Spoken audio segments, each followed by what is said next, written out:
Old pension scheme, पुरानी pension योजना जहां आज बीजेपी के लिए एक गले की हड्डी बन गई है, क्योंकि ओपोजिशन ने इसे एक राजनीतिक मुद्दा बनाया और जहां जहां राजनीतिक मुद्दा बनाया उन राज्यों में अपनी सरकार बनाई, जैसे राजस्थान, छत्तीसगढ़, अब हिमाचल में। और ये उसके लिए सही साबित हुआ। और अब राजस्थान की सरकार ने, स्टेट गवर्नमेंट ने एक ऐसा बिल पास कर दिया है जिससे बीजेपी की मुश्किलें बढ़ने वाली है, अगर वो ठीक से इसे भुना पाए या इसे लागू कर पाए अपने और राज्यों में जहां पर कांग्रेस की सरकार है। हम यहाँ पर इसीलिए इस बिल को डिस्कस नहीं कर रहे कि वो बीजेपी के लिए मुश्किलें खड़ी कर सकता है, इसीलिए आपको बताएंगे क्योंकि ये बिल वाक्य में ही बहुत अच्छा है और इससे लोगों को फायदा होने वाला है, राजनीति से ऊपर उठकर, चाहे किसी की भी सरकार हो। और खुद बीजेपी केंद्र में एक ऐसी स्कीम चला रही है जो कुछ इसी तरीके की है, लेकिन जब राजस्थान सरकार ने ऐसा ही एक बिल पास किया है तो वो बीच में उसे अटकाने की कोशिश कर रही है। एक बार जान लीजिए।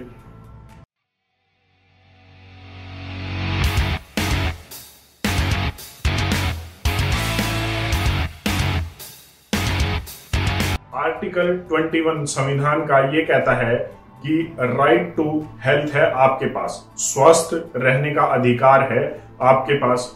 वहीं आर्टिकल 47 संविधान का यह कहता है कि राज्य सरकारों के पास एक ऐसी पावर है कि वो अपने राज्य में लोगों के स्वास्थ्य को इंप्रूव करने के लिए कदम उठा सकते हैं। और इसी आर्टिकल 21 और आर्टिकल 47 का हवाला देकर अब राजस्थान की कांग्रेस सरकार ने right to health bill pass किया है। इस राइट टू हेल्थ बिल में क्या है? इस बिल में यह है कि राजस्थान का कोई भी व्यक्ति हो, कोई भी सिटीजन हो राजस्थान का, तो उसे स्वस्थ रहने का अधिकार है और इलाज लेने का अधिकार है। कहां पर? कहीं पर भी राजस्थान में, मतलब सरकारी अस्पताल या प्राइवेट अस्पताल, वो कहीं पर भी चला जाए, आप उसके ट्रीटमेंट के लिए, उसके इलाज के लिए उसे मना नहीं कर सकते। अक्सर हमने देखा कि पहले क्या होता था कि मरीज का एक्सीडेंट हो जाता था और वो किसी पास के प्राइवेट अस्पताल में चला जाता था जहां उसे मना कर दिया जाता था, लेकिन अब ऐसा नहीं है। जागरूकता बढ़ी और धीरे धीरे कानून भी बढ़े हैं। दिल्ली में ही आप देख लीजिए, इस तरीके की फैसिलिटी है कि अगर इमरजेंसी ट्रीटमेंट किसी को भी चाहिए हो तो कोई भी प्राइवेट अस्पताल मना नहीं कर सकता। उसके बाद वो उसे रेफर कर देते हैं या फिर कोई और जो है तीसरा तरीका निकाल देते हैं, सरकारी अस्पताल में भेज देते हैं या छोटा मोटा ट्रीटमेंट करके जिससे उसकी जान बच जाए वो और बड़ी हायर मल्टी स्पेशलिटी हॉस्पिटल में रेफर कर देते हैं।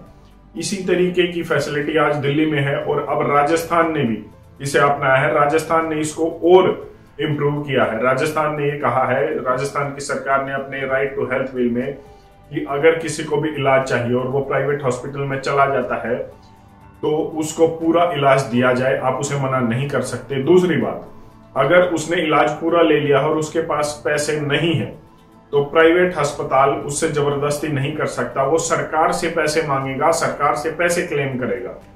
अब समस्या क्या आ रही है? समस्या आ रही है प्राइवेट हॉस्पिटल्स की लॉबी को, प्राइवेट डॉक्टर्स की लॉबी को, कि वो फ्री में इलाज नहीं करना चाहते लोगों का। क्यों नहीं करना चाहते? क्योंकि पैसा कहां से आएगा? उनकी तो ठीक है, प्राइवेट जो हॉस्पिटल चला रहे हैं उनका खर्चा होता है, डॉक्टर्स की फीस होती है। हम मान लेते हैं एक बार के लिए कि वो ये अफोर्ड नहीं करना चाहते क्योंकि उन्हें नुकसान होगा। क्या आपको पता है कि राजस्थान में कांग्रेस की सरकार हो और यहां पर ओपोजिशन है बीजेपी की। अब बीजेपी भी इसका विरोध कर रही है। जो बीजेपी केंद्र में आयुष्मान भारत जैसी स्कीम चलाती है जहां पर 5 लाख रुपए तक का फ्री इलाज लोगों को दिया जाता है, वो राजस्थान में राइट टू हेल्थ बिल का अपोज कर रही है, उसका विरोध कर रही है, उसे पारित होने से रोक रही है। हालांकि राजस्थान सरकार ने इसे पारित कर दिया है और अब ये बिल बन चुका है, एक नियम बन चुका है, लेकिन फिर भी विरोध प्रदर्शन जारी है। और ये कह रहे हैं कि सभी फैसिलिटीज में नहीं होना चाहिए, मल्टी स्पेशलिटी हॉस्पिटल में होना चाहिए, इससे नुकसान होगा, फायदा होगा। मान लीजिए कोई दिल की बीमारी का मरीज है, वो किसी आंखों की स्पेशलिटी के हॉस्पिटल में चला गया तो उसे परेशानी होगी। इस तरीके की बातें करके इसका विरोध किया जा रहा है। इस बिल में और इस बिल के जो कंसिक्वेंसेज है उसमें 2-3 बातें और आती हैं। जैसे सुप्रीम कोर्ट ने 3 अलग अलग मामलों में यह कहा है कि आप किसी को भी इमरजेंसी ट्रीटमेंट या ट्रीटमेंट देने से मना नहीं कर सकते। ये सुप्रीम कोर्ट ने 3 अलग अलग केसेस में अपनी वर्डिक्ट जो है सुनाई है, जिसके तहत अब आप मना तो नहीं कर सकते इमरजेंसी में। पहले क्या होता था, FIR अगर किसी मेडिको लीगल केस में दर्ज होती है तब तक अस्पताल उसकी ट्रीटमेंट को होल्ड कर देते, तो इस तरीके की बातें होती थी। तो सुप्रीम कोर्ट ने 3 अलग अलग केसों में ये वर्डिक्ट सुनाई कि चाहे कोई भी सरकमस्टेंसेस हो, आप ट्रीटमेंट को नहीं रोकेंगे। दूसरी बात, राइट टू हेल्थ बिल, मतलब स्वस्थ रहने का अधिकार हर एक सिटीजन को होना चाहिए। अगर इसका विरोध राजस्थान में बीजेपी कर रही है, जो केंद्र में आयुष्मान भारत जैसी स्कीम चला रही है, तो क्या हम ये मान ले कि स्वस्थ रहने का अधिकार सिर्फ अमीर लोगों का है? वर्ल्ड हेल्थ ऑर्गेनाइजेशन WHO ये कहती है कि भारत में इलाज इतना महंगा है कि हर साल 5 करोड़ लोग गरीबी रेखा के नीचे चले जाते हैं इलाज की वजह से, इलाज करवाने की वजह से। कोई उनके परिवार का सदस्य है वो बीमार हो जाता है तो उस इलाज का खर्चा उठाने में 5 करोड़ से ज्यादा लोग गरीबी रेखा के नीचे चले जाते हैं हर साल। तो क्या हम ये मान लें कि सिर्फ अमीर लोगों को ही स्वस्थ रहने का या इलाज कराने का अधिकार है? और अगर ऐसा है तो फिर क्यों आयुष्मान भारत जैसी स्कीम केंद्र में चलाई जा रही है? और अगर चलाई जा रही है तो फिर उसका विरोध राजस्थान में क्यों हो रहा है, जब उसी तरीके का बिल राजस्थान की सरकार लेकर आ रही है? हाँ, इतना जरूर है, ये बिल आने से जो राज्य सरकार है, जो राजस्थान की स्टेट गवर्नमेंट है, उस पर फाइनेंशियल बर्डन बहुत ज्यादा बढ़ेगा।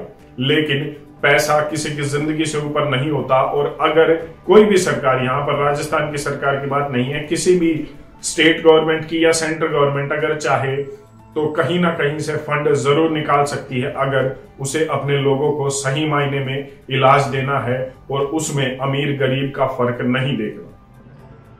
तो मैं तो इतना ही कहूंगा कि राजस्थान का ये बिल, जो राइट टू हेल्थ बिल है, वो एक अच्छा बिल है जो सभी के लिए समान इलाज, चाहे वो अमीर हो गरीब हो, उसके लिए रखता है। और ये पूरे देश में इस तरीके का बिल कुछ ना कुछ इम्प्रूवमेंट के साथ लागू होना चाहिए ताकि सभी लोगों को इलाज मिल सके और हर साल 5 करोड़ से ज्यादा लोग गरीब ना हो इलाज न मिलने की वजह से, महंगे इलाज की वजह से। आपकी इस पर अपनी क्या राय है, कमेंट करके जरूर बताएं। धन्यवाद। जय हिंद।